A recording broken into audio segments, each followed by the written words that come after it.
Hello and welcome to Aisha's Take. This is where we look at issues critically and objectively. What am I even feeling like? Hello, everyone. Welcome. In short, I can't tell you how good it feels to be back home in Nigeria and how good it feels for me to be back here sitting in my study behind this table as scattered as it is, and I'm so glad that you're not able to see how scattered it is. But anyway, this is Aisha's Take, and so what I normally do is just to look at issues. For me, I tend to look at issues the way they are. That's why I say I'm not on anyone's side. I'm not even on my own side. As much as possible, I just try to be on the side of the truth, where the issues, and just try to look at issues in a manner that it's not subjective, but it's just objective and also critical. So today we'll be looking at the issue of the 2023 election. There has been certain headlines that have made people sort of like feel a bit over the top, as saying what's going on, and people are so passionate, people are reacting. Dear Nigerians, let's calm down. Let's just focus. There are many things that will come out that will make people feel that, oh, this election, they're trying to cheat us, they're trying to get it out of our hands. It's that what that does is that it makes you feel powerless, and you now tend to begin to think that there's nothing you can do. So why not just stay and not do anything? No, that's not good at all. You are in control, you are in power. As citizens of the Federal Republic of Nigeria, indeed, you're the one in power. We will look at this issue of, now I was thinking, where did I put my phone? Because as we're going to talk, we'll look at the Electoral Act. I will ask everybody, try and get the soft copy of the Electoral Act, download it, and what you will do is, so as you study it as we go on, we will do a lot of study going back to the Electoral Act to see what did he say, what is this saying. All of us, we must become lawyers, so temporary lawyers. For the trained lawyers, please, because people should not be angry. All of us will become temporary lawyers and keep looking at this act and learn from it. So looking at the 2023 act, I think there was this headline that came out that INEC is going to collate the results manually, and this has gotten a lot of people worried, and a lot of people thinking that there's some sort of hanky-panky games that are being played here. So let's look at the issues, the way they are. First of all, if we go to the new Electoral Act 2020, and we look at section 50, that's what I'm looking at. I'm looking at my soft copy here. Like I said earlier, please, as much as possible, try to get your soft copy. If you look at subsection 2 of section 50 of the Electoral Act, it says, subject to section 63 of this act, voting at an election and transmission of result under this act shall be in accordance with the procedure determined by the commission. So if the commission says that, oh, they are going to collate results manually, they've not done anything that is outside the act, they've not done anything against the law. That's what it said. It's subject to their own discretion. But one of the things that have gotten a lot of people so like, this, that, is the fact that people are thinking that, oh, maybe there will no longer be transmission of results. Everything has to be now manually. No, transmission of results still stands. That one is still ongoing. So the collation is different from transmission. But we will take it on so that all of us will see the difference. The commission will still transmit results electronically to its portal. I think the IREV. I think that's what they call it. So that is still ongoing. Please don't be afraid. Please don't be scared. Don't disengage from the process. It's still going on. We can still watch our results. We can still ensure that it is indeed what people have voted for. That is going to happen. Let us look at section 51, right, of the Electoral Act. Section 51 says that no voter shall vote for more than one candidate or record more than one vote in favor of any candidate at any one election, right? That's section 51, subsection 1.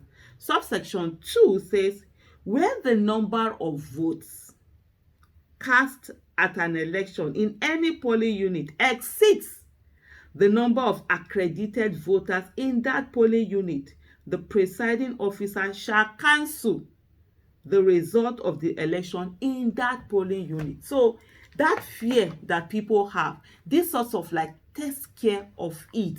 Situation whereby, because people are afraid, oh, after we've voted, we've counted it, and maybe if they are doing it manually, collating it, then they will now add more votes. But remember, they have to use accredited votes. And right now there's nothing like what was that incidence form or whatever. It's no more there. They will use your face or your fingerprint. If your face refuse to match, your fingerprints refuse to match, because that means they are saying stay out of the election.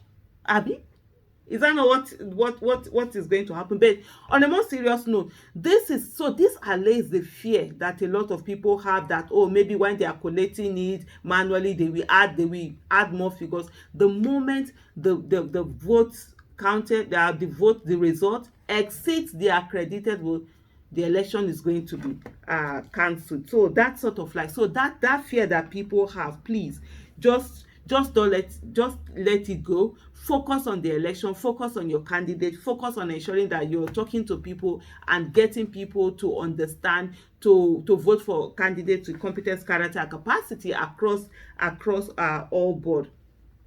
So that we've looked at the section 51, right? Subsection 2. Then let's go back to section 60. Section 60, subsection 1. I'm going down here to look at section 60. Subsection 1 says of the Electoral Act 2022 says the presiding officer shall, after counting the votes at the polling unit, enter the votes scored by each candidate in a form to be prescribed by the commission as the case must be. So the presiding officer at the polling unit there, they will count it. He will count it, what has everybody gotten, and they will put it in a form that will be given by INEC. Subsection 2 of that section 60 says the form shall be signed and stamped by the presiding officer and countersigned by the candidates or their polling agents where available at the polling unit. So whatever it is that is counted there, when you put it in, there will be agents there, they will countersign it there, they will see that, they will see it. And of course, we are all taking records as people that are there. So even if they go and there, by the time they are collating it manually, it's on the transmission, and then maybe there's a funny change. Where is the original one you signed? Is it the same thing with this one that you say you have? And then at the accredited voters, is it the same number? Did they increase? What happened? So it's locked, it's watertight, and that's the beauty of this election. As we go into this election, it's not a lot of, they don't know the usual rigging form has been turned over by this election. So it's open for everyone to for any candidate, for everybody to get that free and fair election. So we have the capacity to get that. So please don't be afraid. Even if they are doing this thing manually, it's really not going to change anything. Citizens are going to be there. Citizens are going to watch the vote. You will have it entered. It will be transmitted electronically. Whatever it's done, it will be signed there, and we will be aware. And the most important thing is that we'll vote, we'll stay behind and ensure that our votes are counted, and we'll be having fun while we're doing that. So that's something that we should also be thinking about. What are we going to be doing at the election? We should bring up something fun that we can all be doing and sharing. Every polling unit will do whether it's a song, it's a dance, it's whatever it is. Let's look for, like when they say polling unit challenge, that kind of thing that people do. We need to do something like that for the 2023 election to make it a whole a lot of interesting thing. So that's section 60, right? We've looked at section 60, subsection 1. Let's also look at section 60, subsection 2. Oh, we've already looked at that, which is the form have to also be signed. Then interestingly, subsection 3 of that section 60 said the presiding officer shall give to the polling agents and the police officer where available a copy each of the completed forms after it has been duly signed as provided under subsection 2. So whatever it is counted there, he will put in the figures, the result, and he will sign it every at the polling unit, and also give a copy to police and to the agents, right? Then section 60 subsection 5 of that section 60 says the presiding officer shall transfer the results, including total number of accredited voters and the results of the ballot, in a manner as prescribed by the commission.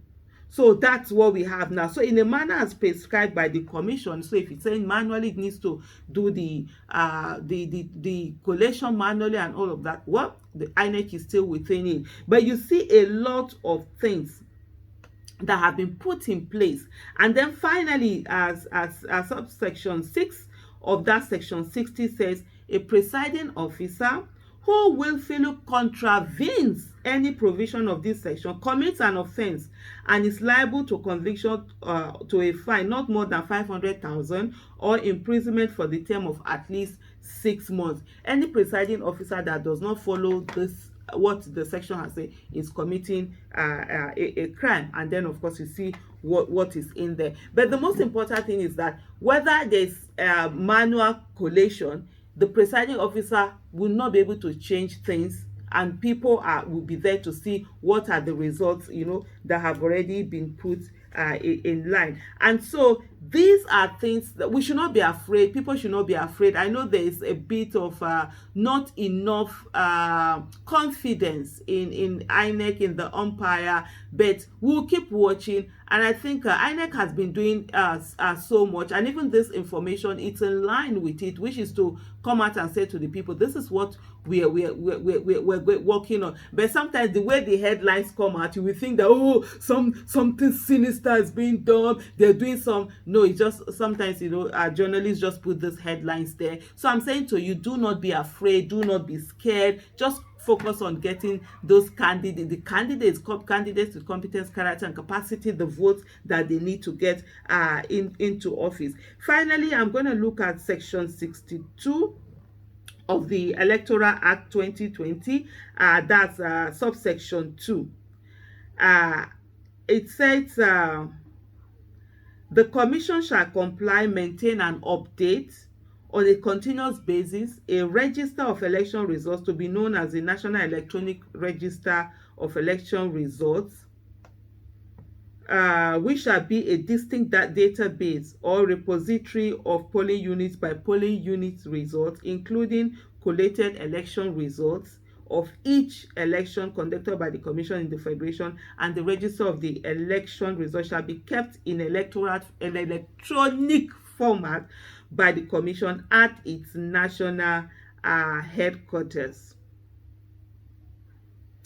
And then let me go back to say section 2, subsection 1, just to read. Say, after the recording and announcement of the result, the presiding officer shall deliver same along with election materials under security and accompanied by the candidates or their polling agents where available to such person as may be prescribed by the commission. So you see, with all of this, it will be impossible for anyone to come and try to rig people out or change the result that people have done. So please do not feel discouraged. Do not feel fear. Let's continue to work. Let's continue to ensure that the 2023 election is the beginning of Nigerians getting it right by voting in the right people into office and ensuring also that we hold them accountable. Thank you so much for listening to this Aisha's takes. And as I go on, I think I'll do more of this to take on issues. So if you have any issue that you want me to talk about or discuss, just put it in the comment section. We try to come to it and answer it in a very objective manner. We look at it critically and ensure that we are focused on giving you all that is needed for Aisha's takes. So this is it.